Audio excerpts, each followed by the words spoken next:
আমরা সকলকেই বন্ধু হিসাবে দেখতে চাই, কিন্তু কেউ যদি আমাদের বন্ধুর বেশে প্রভু হতে চায় সেটা আমরা কখনো মেনে নেব না। রাজনীতিতে পদার্পণের শুরু থেকে একের পর এক প্রতিবন্ধকতা অতিক্রম করেছেন বিএনপি চেয়ারপারসন বেগম খালেদা জিয়া। স্বৈরাচার এরশাদ বিরোধী আন্দোলন থেকে শুরু করে শেখ হাসিনার ১৬ বছরের শাসনামলে নানামুখী নির্যাতনের শিকার হয়েছেন তিনি, কিন্তু গণতন্ত্র ও দেশের মানুষের স্বার্থের প্রশ্নে আপোস করেননি কখনো।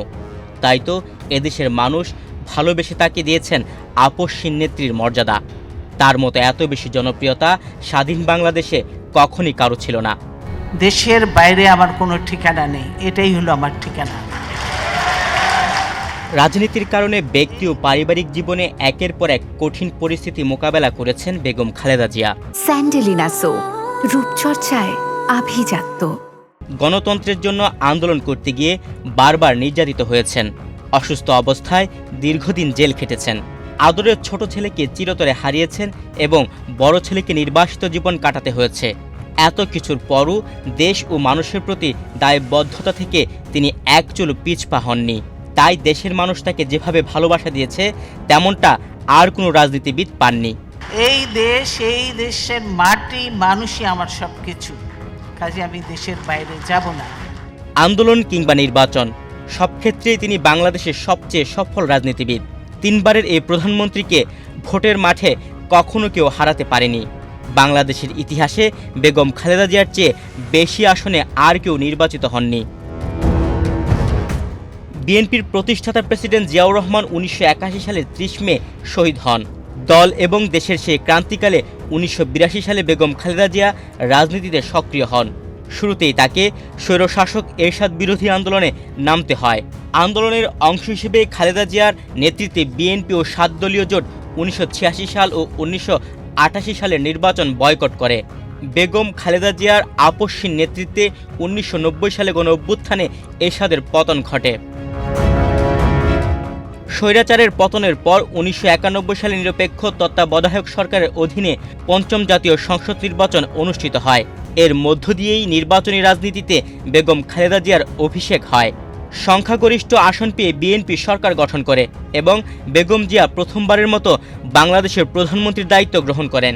সেই সময় জাতীয় নির্বাচনে একজন ব্যক্তি সর্বোচ্চ 5টি আসনে নির্বাচন করতে পারতেন। 1991 সালে সেই নির্বাচনে তিনি ধানের শীষের প্রতীক নিয়ে 5টি আসনে নির্বাচন করেন: বগুড়া 7, ঢাকা 5, ঢাকা 9, ফেনী 1 ও চট্টগ্রাম 9। 1996 সালের 15 ফেব্রুয়ারি অনুষ্ঠিত 6ষ্ঠ জাতীয় সংসদ নির্বাচনে পূর্ণাঙ্গ তথ্য পাওয়া যায়নি। বিভিন্ন সূত্র থেকে ওই নির্বাচনে আরও 2টি আসনে বগুড়া 7 ও ফেনী 1 নির্বাচন করার তথ্য পাওয়া গেছে। 1996 সালে 12 জুন অনুষ্ঠিত 7ম জাতীয় সংসদ নির্বাচনে বেগম খালেদা জিয়া 5টি আসনে প্রতিদ্বন্দ্বিতা করেন। সেবার তিনি বিপুল ভোটে নির্বাচিত হন। বগুড়া 6, বগুড়া 7, ফেনী 1, লক্ষ্মীপুর 2 ও চট্টগ্রাম 1। 2001 সালের 1 অক্টোবর অনুষ্ঠিত 8ম জাতীয় সংসদ নির্বাচনেও বেগম খালেদা জিয়া 5টি আসনে নির্বাচন করেন এবং প্রতিটি আসনে বিপুল ভোটে জয়লাভ করেন। বগুড়া 6, বগুড়া 7, খুলনা 2, লক্ষ্মীপুর 2 ও ফেনী 1। 2008 সালের আগে নির্বাচনী আইন পরিবর্তন করে এক ব্যক্তির জন্য সর্বোচ্চ 3টি আসনে প্রতিদ্বন্দ্বিতার বিধান করা হয়।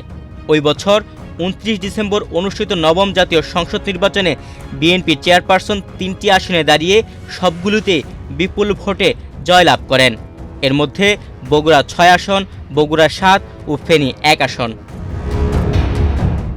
আওয়ামী লীগ শাসনামলে বিএনপি সহ সকল বিরোধী দল 2014 ও 2024 সালে নির্বাচন বয়কট করে। 2018 সালে অনুষ্ঠিত 11শ জাতীয় সংসদ নির্বাচনে বিএনপি অংশ নেয়। তবে কারাগারে থাকায় ওই নির্বাচনে বেগম খালেদা জিয়া প্রতিদ্বন্দ্বিতা করেননি। তুহিন ভুইয়া, বাংলাদেশ প্রতিদিন।